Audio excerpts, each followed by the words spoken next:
Sarah Boone gets officially sent to her new home, Lowell Correction Institution.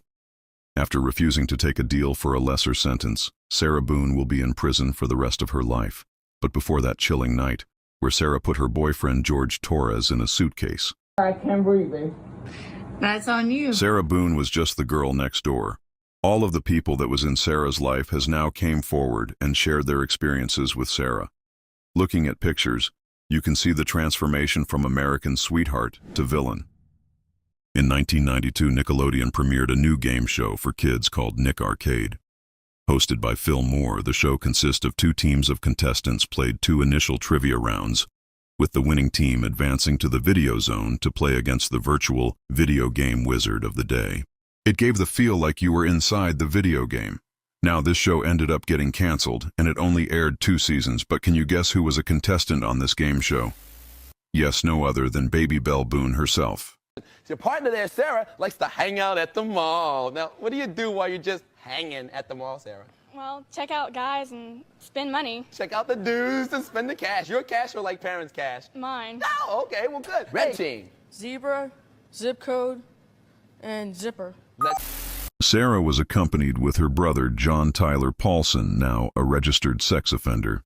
Sarah and John ended up winning this game show, and what they won was ring pops and an old boombox from the 90s. Sarah is now at one of the largest women prisons in the country. She will be joining Daria DiPolito and Catherine McBanua on Who Could Be the Most Evil Bitch in Florida. So if you've seen the beginning of the video, then you've seen that Sarah Boone was on Nick Arcade, a game show on Nickelodeon back in the day in Orlando, at the studios in Orlando, right?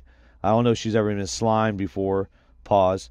But Sarah Boone was, on there saying, talking about guys and all this shit. Like, she was the same way she's acting is how she acts now. That's why we're playing that. We're going to play a little bit more of that. She was also accompanied by her brother, which is a registered sex offender. Chomo alert, John Tyler. Disgusting. Every time I start to feel even a little sympathy for Sarah Boone, I'm reminded why it's so hard. She still hasn't accepted reality. Sarah is serving a life sentence, yet she talks like she's just waiting for the right moment to walk back into the real world. She genuinely believes her appeals are going to magically undo everything. She genuinely believes people owe her money, owe her support, owe her a second chance that she hasn't earned.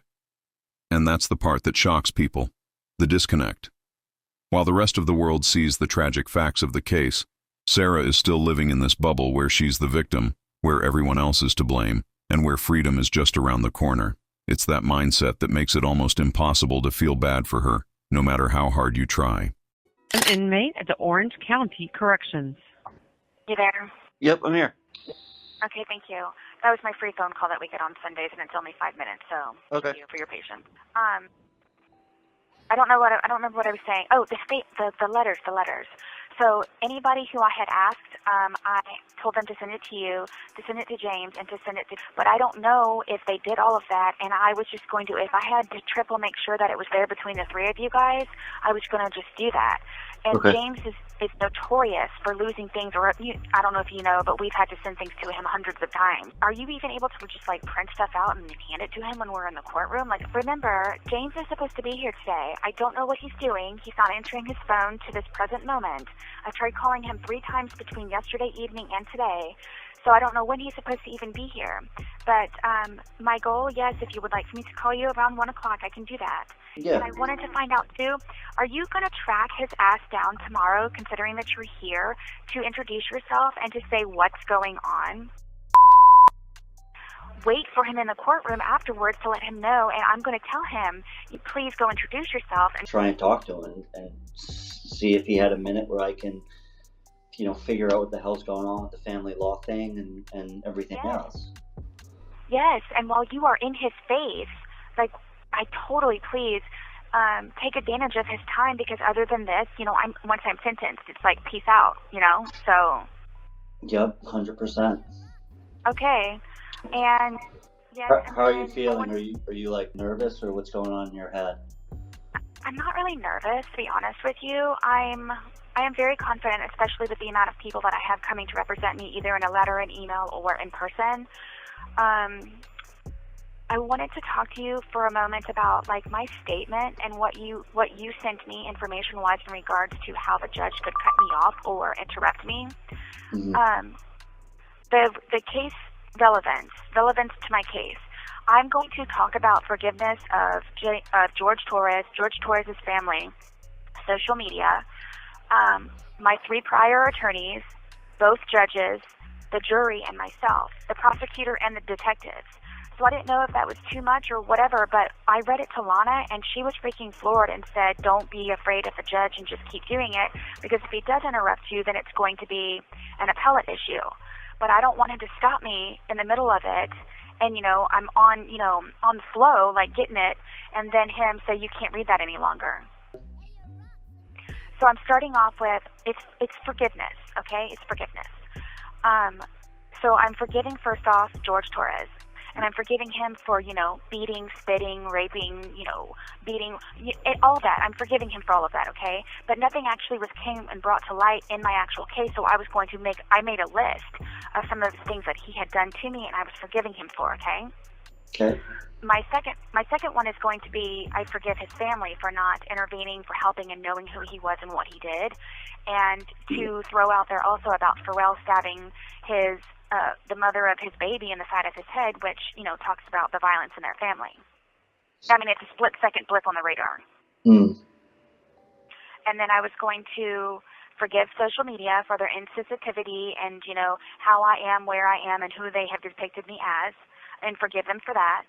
And then I was going to forgive the judge for making me pro se, for kicking me when I was down, for, not listening, and basically that's what it is.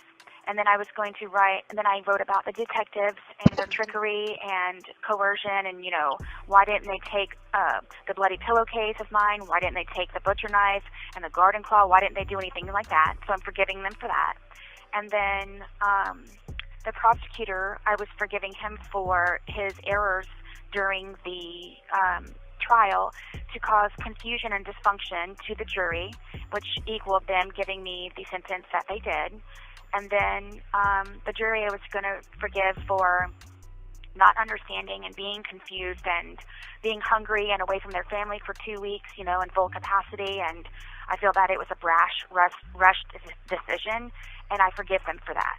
And I understand about them being away from their family for 2 weeks and everything else. So, and then I was going to forgive myself for not standing up for myself sooner, for not, distancing myself, not fighting for myself, not doing any of that sooner.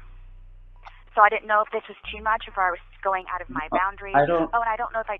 Look, the judge will do whatever he wants, but as long as it's said in a way that it's not contemptuous. It's smart-ass and condescending. Maybe what you could do is you could, prioritize it so that the ones that you want to say the most are, in order. So this way, if he does shut you down, then at least you got the ones out that you wanted to say, Okay, yes, and thank you for your feedback, but my thing is, yeah. First off, it's not what you think it is. It may be after I read it to you, so maybe at 1 o'clock if you had 15 minutes or maybe another phone call, I would like to read it to you, okay? Okay, yeah, that would be great. But my thing is, though, it's a professional fuck you. Excuse me. It's a professional fuck you. Yeah. And I don't want him in the middle of it to say, what does this have relevance to my case? And it is my case. My entire, every detail that I'm giving to you right now, as everyone on the face of the planet knows, this is part of my case, not just specific case details. The specific case details are specific case details because of how I got to that point. So there's a lot and everything that is involved in my case, which is what I'm trying to let the judge know. And I'm forgiving everybody. I'm making another copy and I'm mailing it to him, or I was going to hand deliver it to him in the courtroom. I mean, what do you think about that? That's excellent. I mean, I was going to have this said one way or another. But I need for you, and I don't want to bother Lana quite yet because it's too early for her. Yep. I mean, what... I mean, am I wrong? Tell me, is this supposed to be like, oh, God, I'm so sorry that this happened. I love George. Tears, tears, tears, all this. I mean, is that what it's supposed to be and that's what everybody's expecting me to say? I just don't know how much of an impact it really has. That's probably what he wants to hear. I personally doubt that it's going to have much of an impact on what his final sentencing is. Not going to happen. So one of my things, the only part that I'm kind of concerned about is, okay, I'm telling you this now, it's in your face, hardcore, point blank between your eyes. That's what Lana said. So my thing is, though, like, in regards to relevancy, you know, in one of them, I'm forgiving Bankowitz and Hobson and Cashman for taking $46,000 of the JAC money, precious money, to help aid indigent descendants like myself. So I don't want him to say what relevancy does that have to do with anything. Well, it's part of my case, and it's what I've had to live through. Well, did they take $46,000 specifically for your case, or just? Yes. So all of them went and boo-hooed to the justice system, somebody, and they ended up having a hearing just for me, and supposedly how awful and monstrous and just how terrible I was, and they all asked for $15,000, and Cashman asked for $16,108. So it's all of this shit that they lied about, and then they, in my opinion, robbed the JAC and robbed me of my, you know, precious dollars. I'll just read it to you at 1 o'clock. Okay, read it to me at 1 o'clock. I hope you have a super day, and I will Call talk me to you at here in a little while regardless. Okay? All right, call me at 1. Bye-bye. Thank you.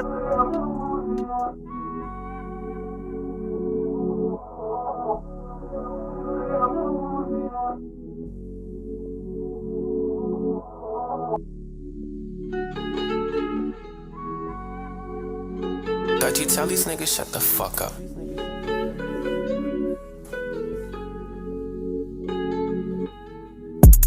I got drunk and locked myself inside a suitcase. I was looking for the goddamn toothpaste. Sarah Boone is my first mate.